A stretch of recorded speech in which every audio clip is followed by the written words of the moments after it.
Uh, Thank you, thank you. Thank you, everybody. Good evening. Today I want to talk about the topic of intangible cultural heritage. Again, no script in front of me. It's just some mental pointers in my head. I just gave a 30-minute or so sharing on Zoom on this topic to 6-7 people 2 days ago. Intangible cultural heritage, to begin with, refers to things like music, knowledge, traditional ideas, songs, and probably a few more things which are invisible, intangible, but important aspects of our culture. You know, whichever society you come from and whichever cultures you come from, in your culture there's always these numerous intangible aspects of your culture.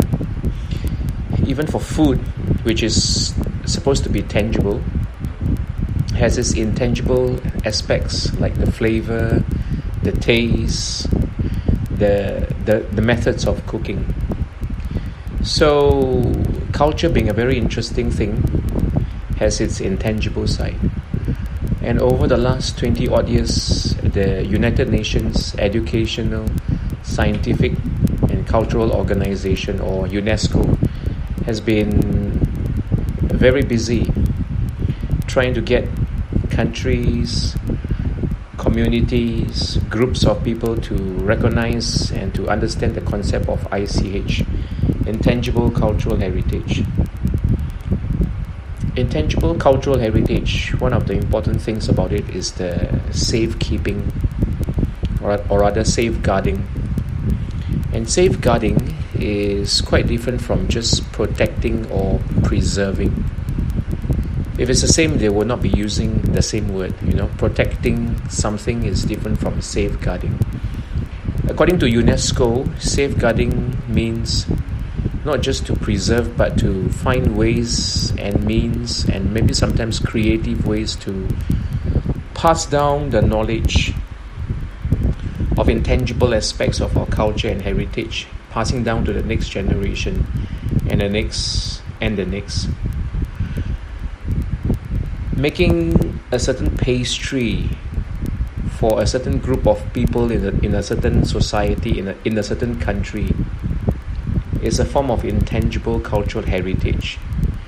And pastry making exists in almost every country, in every part of the world.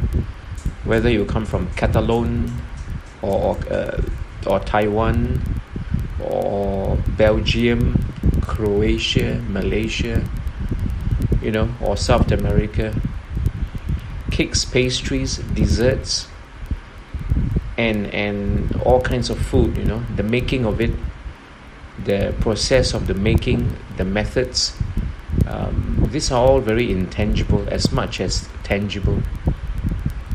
So intangible cultural heritage is just as important, if not more important. And we should not neglect. We should find ways to safeguard, to protect, to keep, and to pass down to the next generation. To showcase if there is a need to. And to showcase is not to boast, not to show off, but to show people and let them have a better understanding of our culture, our identity. Because intangible cultural heritage is often related to the identities of groups of people. So I thank you for listening to this podcast. As I said, no script. I don't like to have a script. And I think I've spent the last 4 minutes. I don't do long podcasts. My longest podcast is only about 11 minutes plus.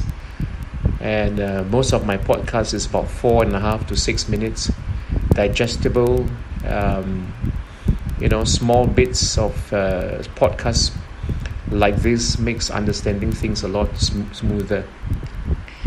If you're into short courses in sustainable tourism, go Google up on us, sustainable responsible tourism, short courses by the Centre for Responsible Tourism Singapore. It's now nighttime in Singapore. I'm not sure where you are listening to me from. Have a good rest of the day, good night, good afternoon, or good morning. See you in my next podcast. Thank you. Cheers. See you.